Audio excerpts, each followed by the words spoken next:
warahmatullahi wabarakatuh.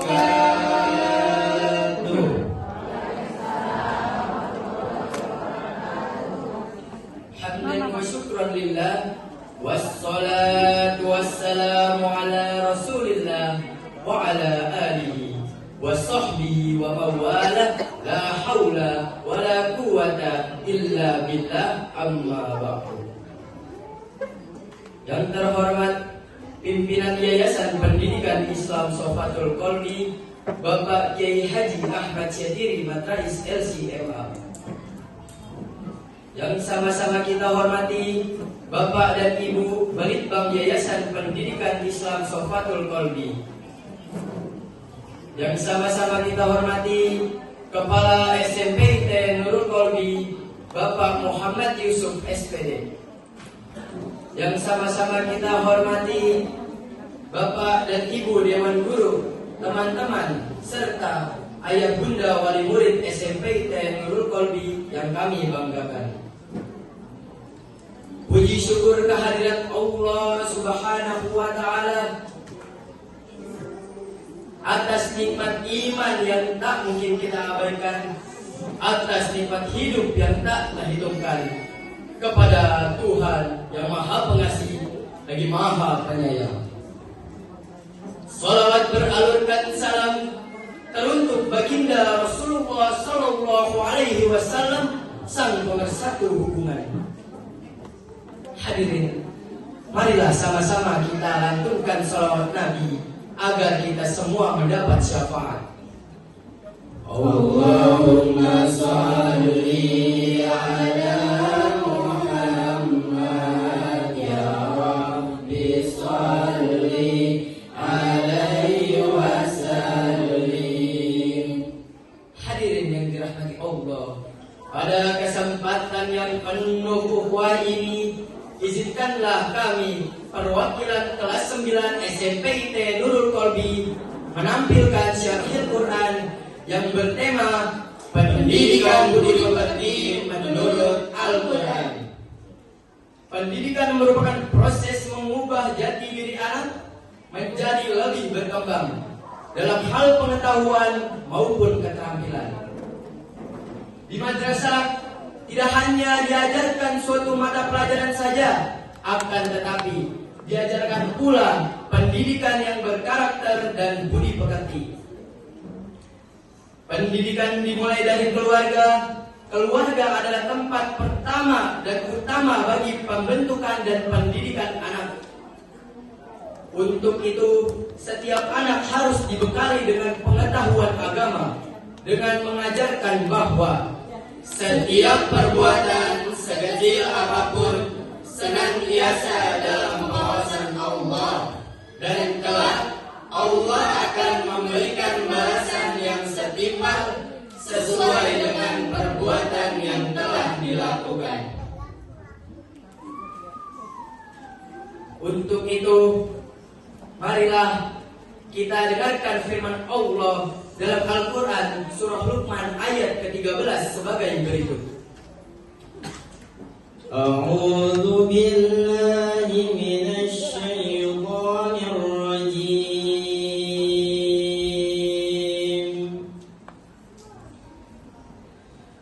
Bismillahirrahmanirrahim.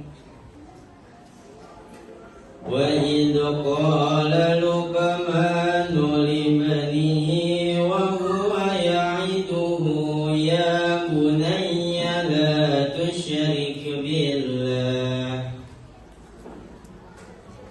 Wa idh qala Luqmanu libnihi wa huwa ya'iduhu ya bunayya la tusyrik billah. Inna syirka la zulmun azim. I seek refuge in Allah from Satan's temptations. In the name of Allah, the most gracious, the especially merciful. And remember when Luqman said to his son, "Oh my son, do not associate associating anything with him is a great injustice. Dalam kitab Zubdatut Tafsir min Fathil Qadir, beliau adalah seorang mudarris tafsir Universitas Islam Madinah. Ia menjelaskan bahwa Luqman menyampaikan kepada anaknya nasihat-nasihat yang mengajak kepada ketauhidan, adab-adab yang baik, dan melarangnya dari kesyirikan. Ayat ini menekankan tentang larangan mempersekutukan Allah Subhanahu wa Ta'ala. Sebab mempersekutukan Allah adalah termasuk sebagai bentuk kezaliman yang besar. Sebab kezaliman adalah menyelewengkan suatu hak dari pemiliknya, dan hak ibadah hanyalah milik Allah semata. Tidak ada yang berhak selainnya, sehingga menjadikan ibadah untuk selainnya merupakan merupakan pemberian hak kepada yang tidak berhak. Karena semua makhluk adalah makhluknya dan segala urusan adalah urusannya. Meski tidak ada orang satupun yang memberinya mudarat sedikit pun, dan Dia Maha Kaya dan Maha Terpuji. Sebagai rujukan, marilah kita dengarkan firman Allah dalam Al-Quran surah Luqman ayat ke-14 sebagai berikut. Bismillahirrahmanirrahim. Wa wassayna al-insana biwalidayhi hamalathu ummuhu wahnan ala wahnin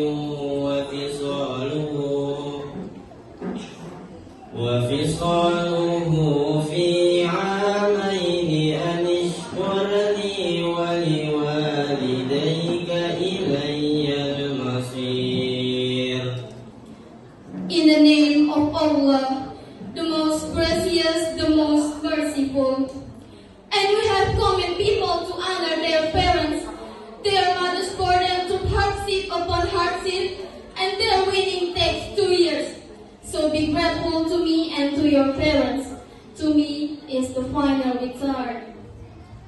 Sebagai seorang anak yang telah dilahirkan dan dirawat oleh kedua orang tua kita, sudah seharusnya kita menghormati dan memuliakan mereka. Saat kita sedang berada dalam kandungan, betapa banyak penderitaan dan kesukaran yang dialami oleh ibu kita.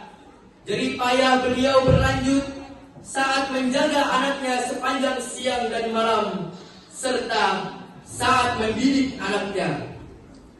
Ingatlah, jangan pernah durhaka kepada kedua orang tua kita. Hai manusia, hormati ibumu yang melahirkan dan membesarkanmu. Darah dagingmu dari air susunya, jiwa ragamu dari kasih sayangnya. Dialah manusia satu-satunya yang menyayangimu tanpa ada batasnya. Hadirin yang dirahmati Allah, Rasulullah Shallallahu Alaihi Wasallam menegaskan agar seorang anak mendahulukan perbuatan baiknya kepada sang ibu, berbakti kepada kedua orang tua, terutama kepada sang ibu yang telah mengandungnya dalam keadaan lemah dan payah yang semakin bertambah. Seiring bertambahnya usia kehamilan, lalu ia menyusui selama 2 tahun. Bukan berarti seorang ayah tidak mendapat hak bakti dari adat, namun jika dibandingkan beban yang ditanggung oleh keduanya, maka beban ayah tidak sebesar beban ibu. Dalam tafsir As-Sa'id, karangan Syekh Abdurrahman bin Nasir As-Sa'di, beliau adalah pakar tafsir abad ke-14 Hijriah. Beliau menjelaskan, berbuat baiklah kepada kedua orang tuamu dengan perkataan yang lembut, ucapan yang santun, berbuat baik dan bersikap rendah hati kepada mereka, menghormati dan memuliakan mereka, memberi mereka belanja, dan menjauhi perbuatan buruk terhadap mereka dari segala sisi dengan perkataan dan perbuatan.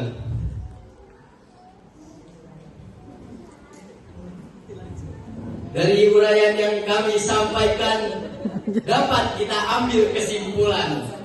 Pertama, orang tua harus mendidik anaknya untuk bertauhid kepada Allah Subhanahu wa Ta'ala. Kedua, larangan berbuat syirik karena syirik termasuk dalam bentuk kezaliman yang besar. Ketiga, seorang anak wajib berbakti kepada kedua orang tuanya, terutama kepada ibunya. Keempat, wajib bersyukur kepada Allah dan berterima kasih kepada orang tua. Dan yang kelima, Allah mengingatkan kepada seluruh manusia bahwasanya seluruh manusia akan kembali kepada Allah untuk mempertanggungjawabkan semua amalan yang telah dilakukan di dunia. Tidak ada awalan yang hadir tanpa adanya sebuah akhiran. Oleh karena itu, kami cukupkan sampai di sini saja. Jikalau ada perbuatan atau perkataan kami yang menyinggung hati hadirin sekalian, kami mohon maaf yang sebesar-besarnya. Sebelumnya, kami ada sedikit pantun untuk hadirin sekalian. Jalan-jalan ke kota Mekah. Ingin sembahyang berlama-lama. Semoga syarangan Al-Quran ini membawa berkah, Membawa rahmat untuk kita